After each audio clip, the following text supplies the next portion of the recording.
बिस्मिल्लाहिर्रहमानिर्रहीम। अस्सलाम वालेकुम बहनों, भाइयों, दोस्तों और बुजुर्गों। आज की हम इस वीडियो में मरूफ सीरतुल जन्नान से माखूज तफसीर सूरह अनम की आयत नंबर 30 की तफसीर बयान कर रहे हैं। बराए करम इस वीडियो के आखिर तक हमारे साथ रहें, क्योंकि हम इस्लामी तालीमात के तनाज़ुर में इसकी अहमियत को बयान करते हुए आयत के पीछे गहरे मायनी और तशरीयात को तलाश करके इसको बयान कर रहे हैं। इस आयत के अंदर मौजूद हिकमत और रहनुमाई के बारे में हमारे साथ रहें और जानें। हम इस सूरा की सुबह तलावत मैं उर्दू और इंग्लिश कर चुके हैं। कुरान पाक अल्लाह ताला की नेमत है, जो वाहिद मामूद, वाहिद खालिक और पूरी कायनात का हकीकी रब है। अल्लाह ताला ने यह कलाम हजूर पाक सल्लल्लाहु अलैहि वसल्लम पर नाज़िल फरमाया। बाबरकत वही का आगाज रमजान के महीने में हुआ। सैयदना जिब्राइल अलैहिस्सलाम को हजूर पाक सल्लल्लाहु अलैहि वसल्लम पर वही लाने की सादत हासिल हुई। कुछ बाबरकत आयात आपको बराह रास्त अता की गई। हालांकि वाक़यात के लिहाज से सबसे वसी जबान अरबी जबान में तकरीबन 23 साल के अरसे में वही अल्लाह का नाज़िल हुआ। बिलाशुबा वो लोग बड़े खुश नसीब हैं जो कुरान पाक से मोहब्बत करते हैं और तलावत के साथ इस पर अमल करते हैं। सूरह अनम कुरान मजीद की छठी सूरह है, जिसमें 165 आयात हैं। कुरान मजीद में अल फातिहा, अल बकरा, अल इमरान, अल निसा और अल मैदा के बाद तरतीब से आने वाली यह सूरह वाज़ेह मौज़ू पर मरकूज़ है। इसके रुकू 20 हैं, आयात की तादाद 165 है। सूरह अनम के फ़ैद में मुआफ़ी और खुशकिस्मती शामिल है। सूरह अनम का नाम इसकी 15 आयत से लिया गया है, जो 136 से शुरू होकर 150 पर खत्म होती हैं। इन आयत में अल्लाह की तरफ से पैगाम असल फिक्र किलों के बारे में थी। अनम के लफ्जी मैनी अरबी जबान में जांकियां।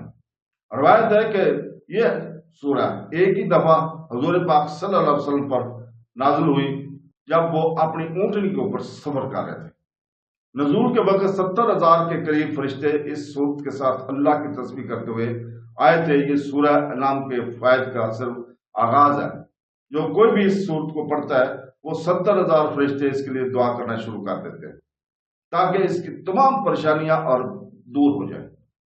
अल्लाह ताला सूरह अनम की आयत नंबर 30 में फरमाया, जिसका तर्जुमा है, और उन्होंने कहा था कि जिंदगी तो सिर्फ दुनियावी जिंदगी ही है और हमें उठाया नहीं जाएगा। और अगर तुम देखो जो इन्हें इनके रब की बारगाह में खड़ा किया जाएगा तो वो फरमाएगा, क्या ये हक नहीं? तो कहेंगे, क्यों नहीं?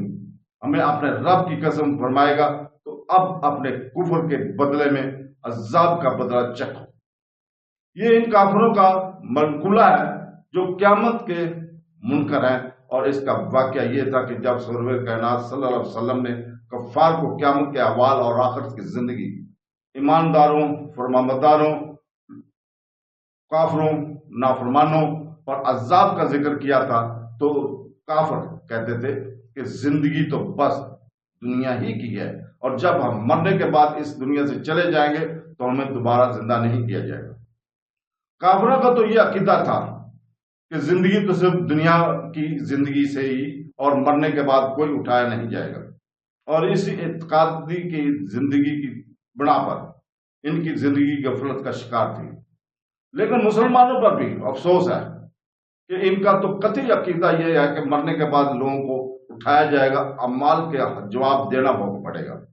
लेकिन इसके बावजूद वो गफलत में पड़े हुए हैं। ये बड़ी अफसोसनाक सूरत हाल से, चुनाचे इसी मफहूम में बुजुर्गों ने बहुत सी बातें इरशाद फरमाई हैं। हजरत अबू जाफर रजी अल्लाह ताला ने से रवायत है कि हुजूर पाक सल्लल्लाहु अलैहि वसल्लम ने इरशाद फरमाया, इस शख्स पर बड़ी हैरत है जो पेशगी के हमेशगी के घर जन्नत की तस्दीक तो करता है, लेकिन कोशिश धोखे के घर दुनिया को पाने और इसे संवारने के लिए करता है।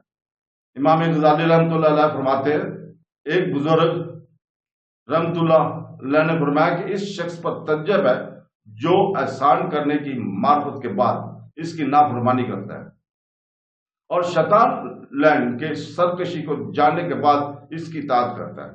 हजरत फज़ैल रहमतुल्लाह अलैह फरमाते हैं, मुझे इस शख्स को पर तवज्जो नहीं होता जो इमारत बनाकर छोड़ जाता है, बल्कि इस पर तवज्जो होता है जो इस इमारत को देखकर इबरत हासिल नहीं करता।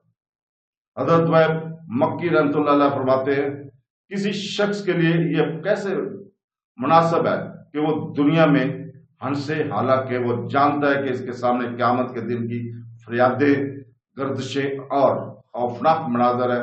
करीब है कि सख्त रोब और खौफ से इसके जिस्म के जोड़ कट जाएंगे। तो दोस्तों, अल्लाह ताला से दुआ कि हमें कुरान मजीद को तर्जुमा और तफसीर के साथ पढ़ने, समझने और इसके ऊपर अमल करने की तौफीक अता फरमाए। आमीन सुम आमीन। अल्लाह।